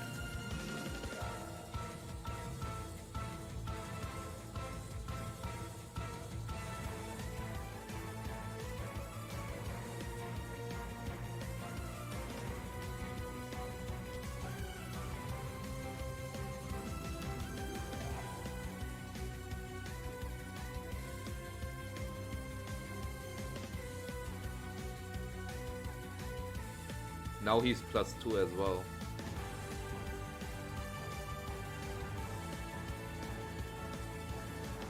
Especially if the last Pokemon is Miraidon, he had a very safe line if he just clicks EQ Protect. Because you go for EQ Protect, then go into hands, you fake out Calyrex, Brave Bird, Volcarona. Let's say he goes for double tech.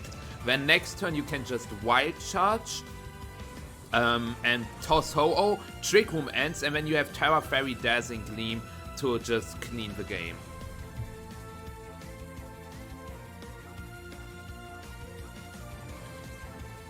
Two turns of Trick Room. Not winnable, unfortunately. That's sad.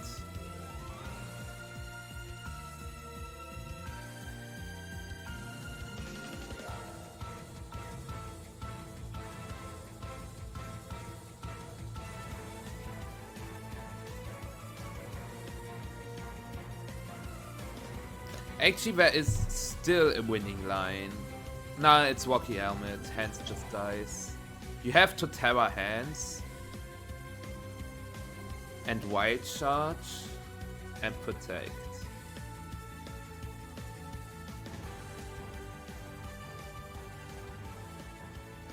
It's only a winning line though if the only path is that now this was just bad.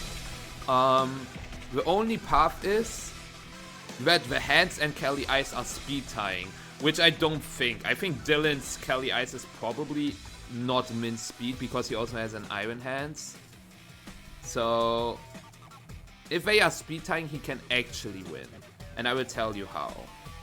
So first of all, we see the Wild Charge now. Wait. They are speed tying. The Ice Rider moved first. Okay. Trick Room ended. Do you go... Well, if it's no burn first. Okay. Do you go for Sacred Fire into Volk? Do you go for Tailwind, expecting the Ice Rider to protect? Because you can get a double knockout with Sacred Fire, Volcarona, Drain Punch, Calyrex. If the last is Iron Hands again, Joey could get Sacred Fire burn onto it. Now don't Brave Bird, don't Brave Bird. You get Rocky Helmet damage and recoil damage. Sacred Fire! Why Brave Bird? I think actually, like taking, I don't know how much it is, 50 HP is way too much. Like obviously there's a chance to miss with 5%, but you always Sacred Fire there. Oh my god. Is Dillon trolling?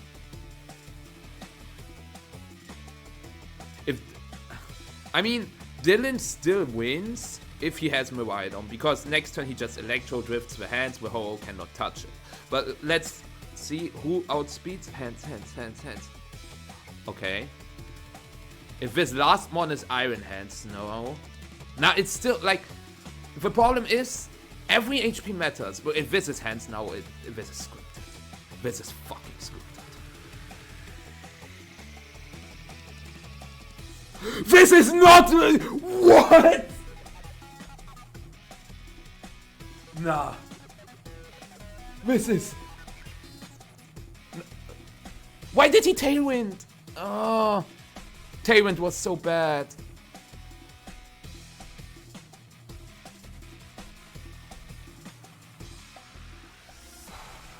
Yeah, now you need a Sacred Fire burn. I think Wild Charge does not KO if you get the burn. But if it does, it's only because he clicked Brave Bird into the Volcarona.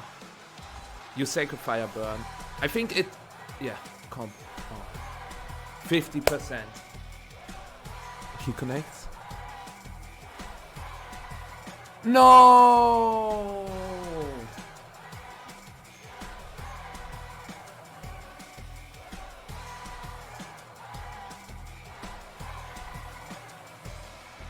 Now Brave Bird never kills. But Tailwind was not fine, Scott. Because if you get the Sacred Fire burn, you have 2 chances to get a Sacred Fire burn. Let's say he goes for Sacred Fire and the hands outspeeds the hands, okay? It's like Dillon's hands is faster. You go for a Sacred Fire, do like 30%, and then we will see the low kick into the hands. If you get the burn, you win. Okay, let's say you don't get the burn. Next turn, you can go for Sacred Fire again. If you get the burn there, you win because you survive the Wild Charge. Then you go for Protect, get another burn damage, and then Brave Bird KOs. So you actually have 2 chances to get a Sacred Fire burn. So the opponent has only a 25% chance of winning. If you take a crit, like Wild Charge crit into account, as well as Sacred Fire missing, it's like a little higher than 25%, maybe like 30%. But basically he had a 70% winning line. And maybe the hands were also speed tying or something. Very unlikely, but yeah, he had a 30% chance to win.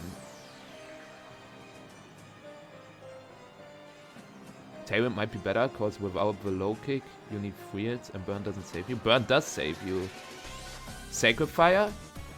You wanna tell me Sacred Fire into Wild Charge recoil into Burn into Brave Bird does not KO?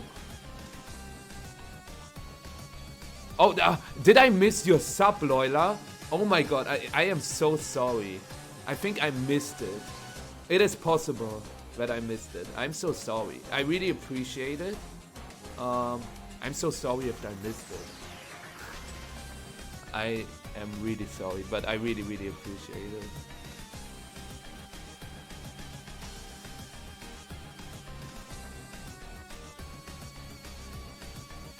But yeah, we see Miraidon and Heads again. Oh man, I'm so upset because if he clicks Sacred Fire, he has 2 burn chances. And the Brave Bird was also so bad. Not that it mattered because if you don't burn, you don't win anyways. But the Tailwind low kick, he takes so much time every single turn. But sometimes he just clicks immediately and then it's wrong.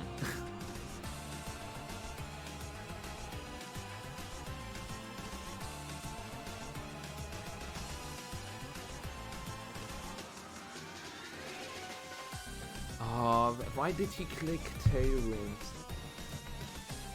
Oh my god. No. Dude, Dillon goes for the biggest hard read in the universe. I mean, it's like not terrible, I guess.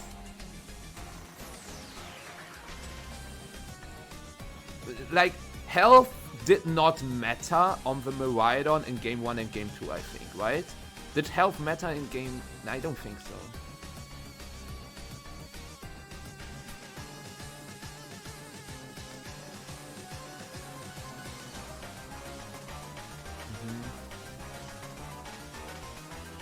He volt switches into Farigua.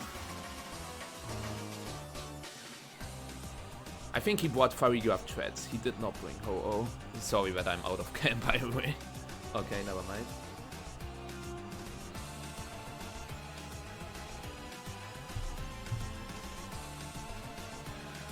I think Dillon brought Miraidon this time, so we have to say goodbye to our champion.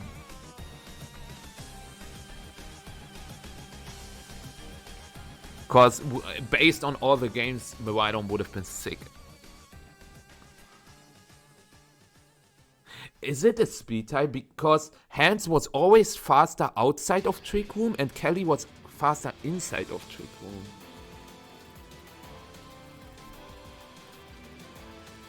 Commit Terra Water on Farigua right now. Or do you commit Terra Water on Iron Hands? He wants to Trick Room the Trick Room. Nah.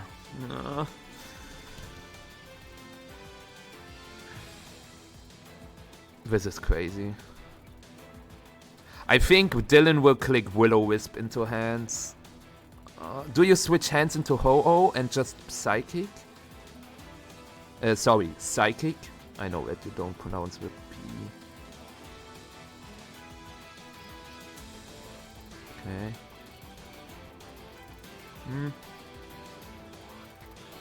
Not terroring both is kinda insane. But yeah, since he clicks Tower Fire, he doesn't click Rage Powder, I think. Oh, how do you remove this Kelly? Oh, this looks so terrible.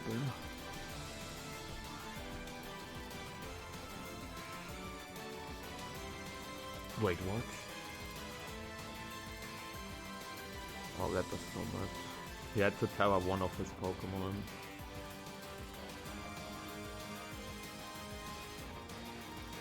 Does Hand survive the Glacial Lance after Rocky Helmet and Recoil? No. Well, that's not terrible because you can go into Miraidon. Oh my god. This is not terrible. Unless he clicks Trick Room. This is certainly terrible.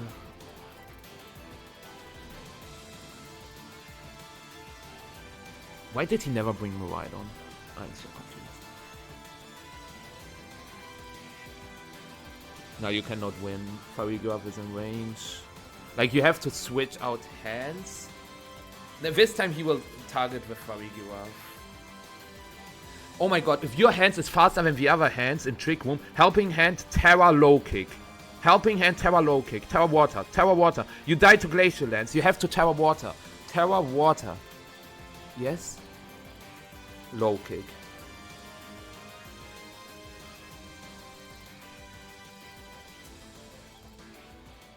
Oh. No, no, no, no! Psychic is... No, no, no, no, no, no, no, no, no, no, no. Why? Why? Okay, we lost. Like, this made no sense. This made literally zero sense. Unfortunately. Well, at least he tried. It's sad to see what he... Wait, he wins. It was a speed tie all along, but yeah, double KO. If he clicked Helping Hand Low Kick, would this have KO'd the Ice Rider?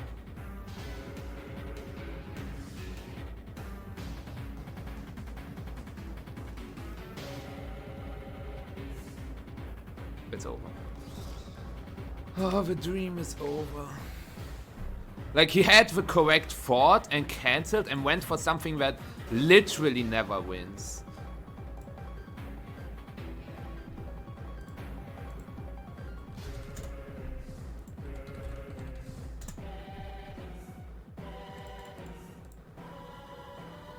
Yeah, it never KOs.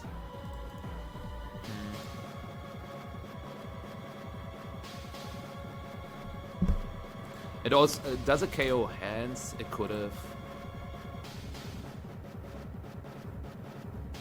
So yeah, like he clicked Psychic for no reason.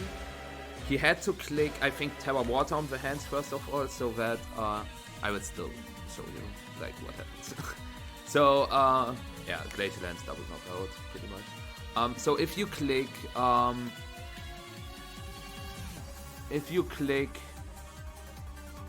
Helping Hand, Low Kick into hands, and you KO the hands. We saw that the Low Kick did like... How much did it do in the end? Like 16? Wait.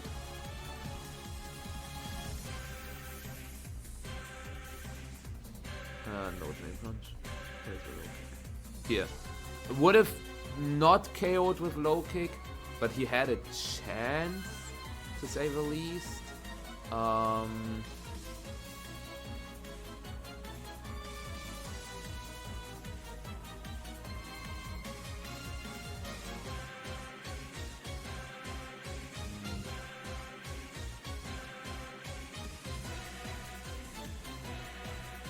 Yeah.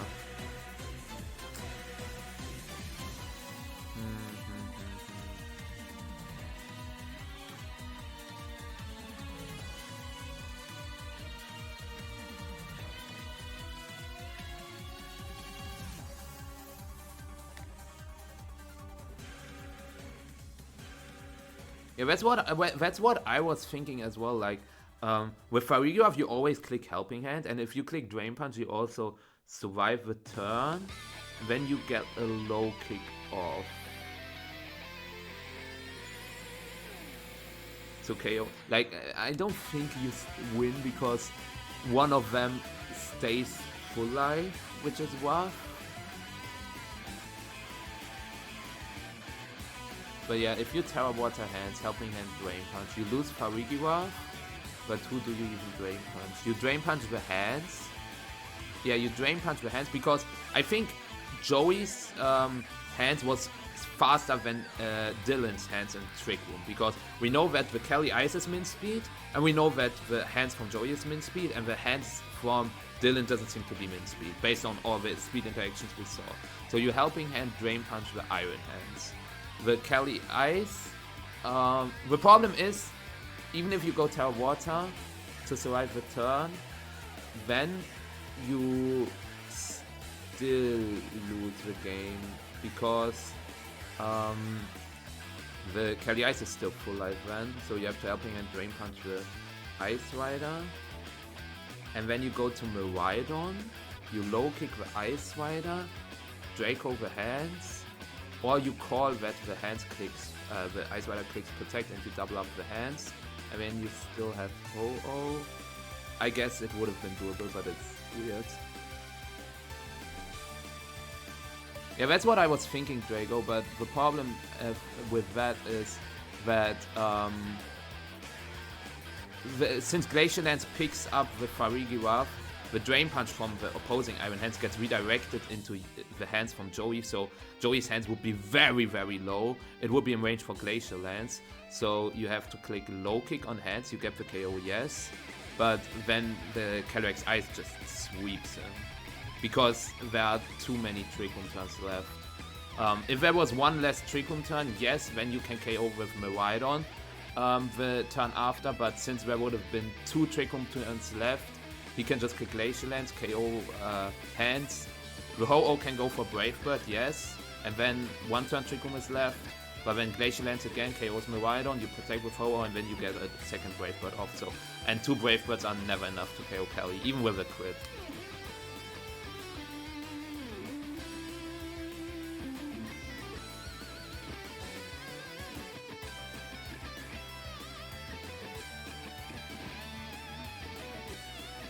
No way. That is crazy.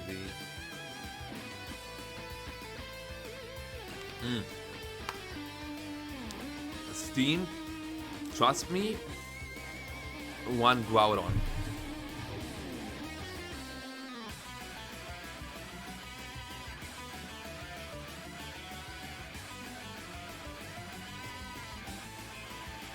Well, Helping Hand low kick, if it KOs the hands, it would have won.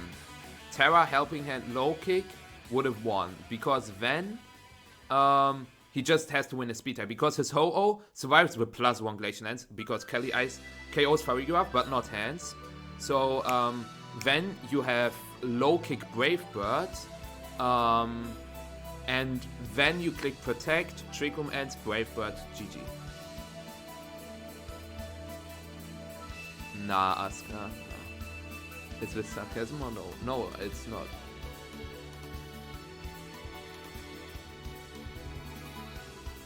Well, Drago, that also doesn't work, because Helping Hand Drain Punch, okay, you do a lot of damage, and when the hands is very low, that's what I was thinking as well, but the problem then is that the Kelly Ice just protects and then goes for Glacial Lance next turn. I guess you can go for a fancy switch. Yeah, doesn't work.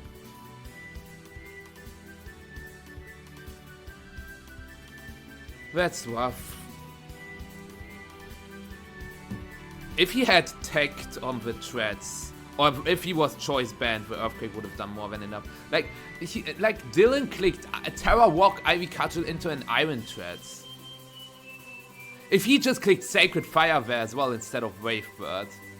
So much stuff that could have went differently. Yeah. It is what it is. It is so sad.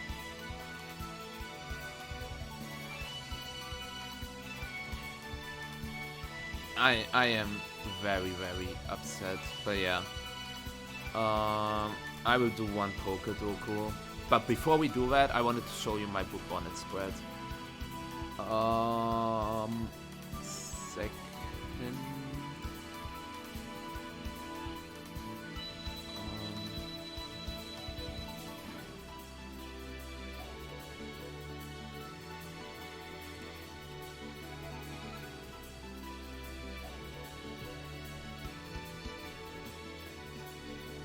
I do not have it on the PC.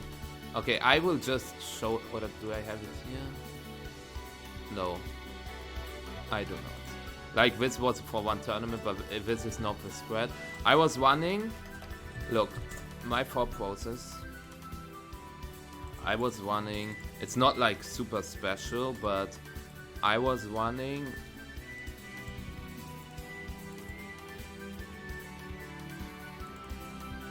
87 speed boop on it. And that's why you outspeed most other instant, because a lot of instant are survived are EV to survive body press, or if you go Terra Bug, you survive body press as Trial Barrage. And if you wanna be EV'd for that, you can run like 84 speed max, and then you are faster. That's all there is.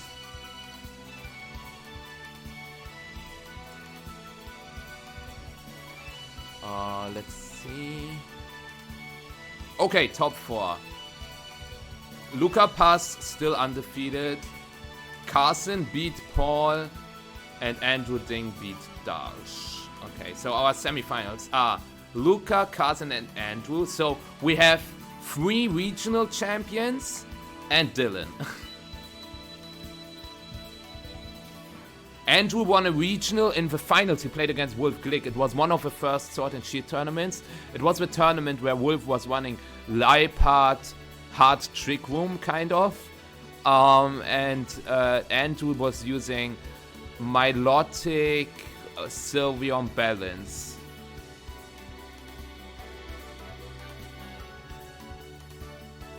Looks like Luca farms Dillon. I would not say that. The Miraidon is scary. I don't know if his Miraidon was taken away because he didn't bring it against Joey, but yeah. Carson against Andrew. I want to see like if Dillon top cut a regional before. Let's check that. At least for Scarlet Violet, he played 14 tournaments. He has 5 day 2s, but no cut. He went like 8-3 in his first tournament, then 5-4, 6-3, 6-3, 6-3. Top 16 in Portland last year. 6-3, top 32 in Indianapolis. 2-3, 6-3 at NAAC, 5-3. And then 5-3 at Worlds. Did not have a win it in. Lost to Keanu, Chen Wei Lu, and Diego. Okay, tough schedule. And then in this season, he has an 8-3 in Louisville, 6-5 in Toronto, and 4-4 in Atlanta. So, actually, which is very interesting, Dillon has to probably win the tournament to get his Worlds invite. Same thing for Andrew. It would be crazy if Andrew does it because he didn't play a single tournament in this entire year. Luca has his Worlds invite locked, and Carson has his auto invite as well. And A players would be upset if Carson gets it, you know why. But yeah, Joey's treat. Okay, what was Joey's treat?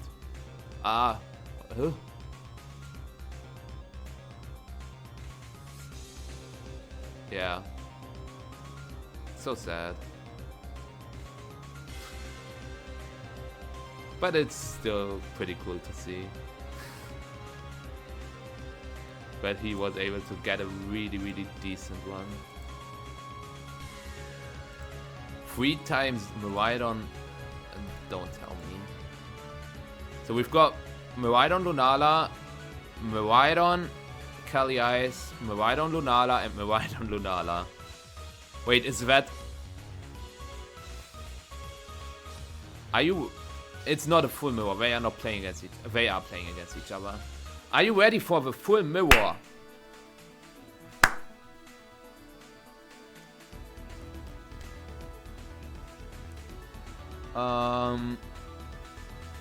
Yes, ours, basically.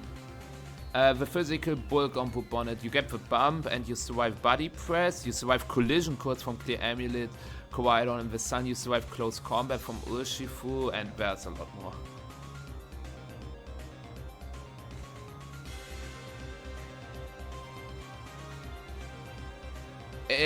Like, it's not his team, the tanks, Justin Tang and Shiliang Tang were actually building it. I don't know if Andrew Ding was in the group as well, but that team got leaked like 4 days ago, and they were super upset about it because they had the heat. Like, Choice Band Urshifu is actually pretty cool. But yeah, it got leaked.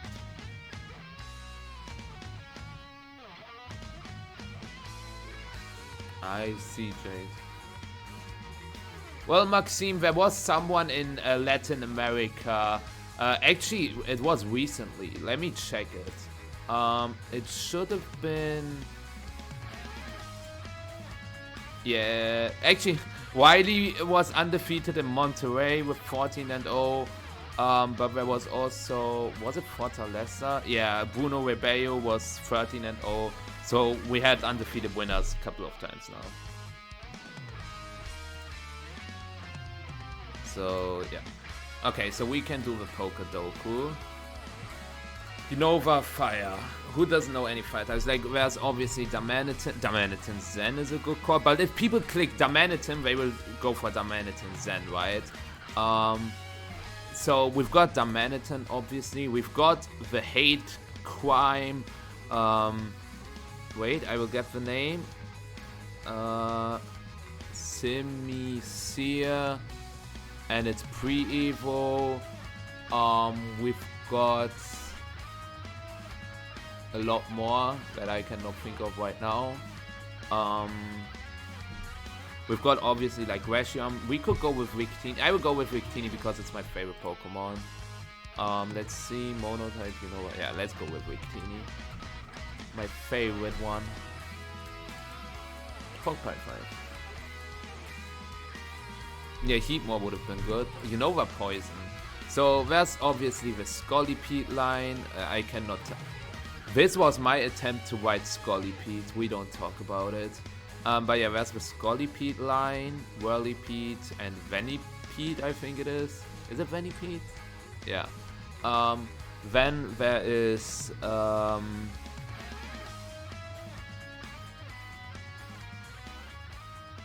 the Garbodor line, like Garbodor and Trubbish. Rubbish. Imagine Pokemon was called just Rubbish. You know what? Let's go with Trubbish. I don't want to think too much. Okay. Evolved by level up. Unova evolved by level up. The first stage or the second? Okay, we have to pick the second stage. What is a very forgotten Pokemon? Or which is a Pokemon that people just do not think of? I think Swan. I mean, well, you can get Swan and Black White 2 on the bridge. It's the only Pokemon that spawns if you collect the feathers. And I mean, feather collecting is a thing, so maybe it's not that forgotten. Like, it has to be really... And it has to evolve via level up.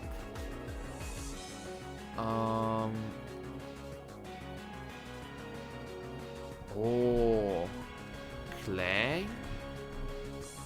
I don't know if Clang counts because it says, like, does it have to be a 2-stage Pokemon?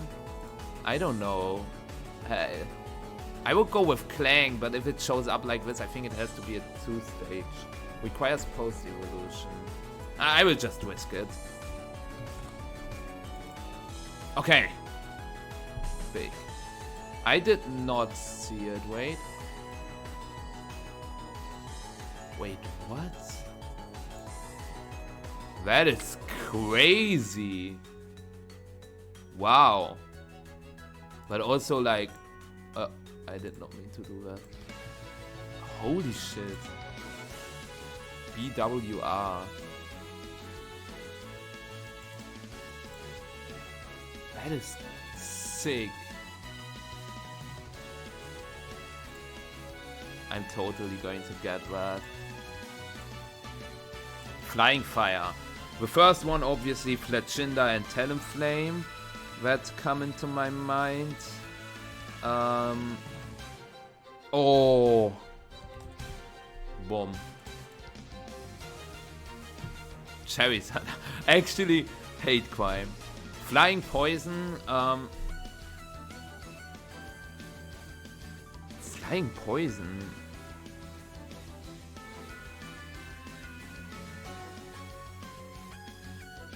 Flying Poison is actually crazy.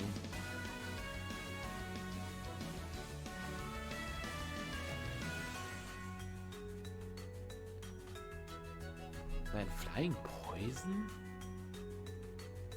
Gen 1? No. There's like Venusaur and Vileplume and stuff. Gen 2? No. Gen 3? Gen 3 we have like Swallow and Pelipper. Swalot as poison type. No. Gen 4?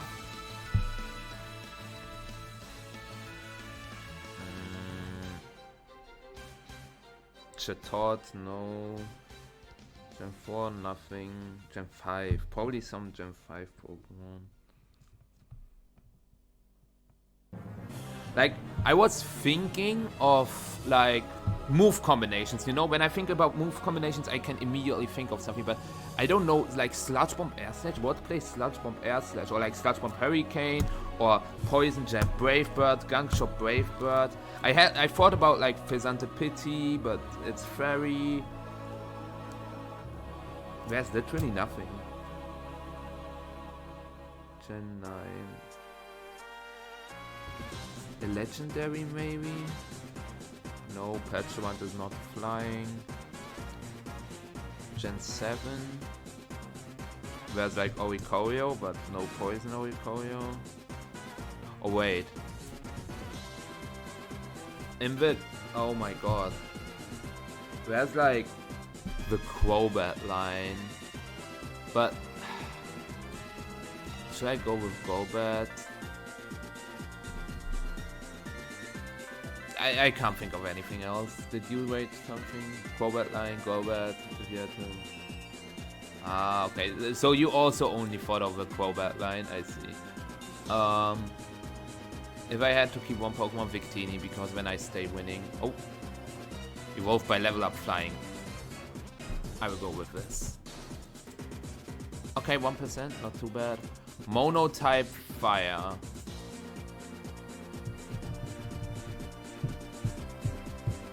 Heatmore. Now people will think about Heatmore when they see, you know, the fire and when they pick it here. Let me check.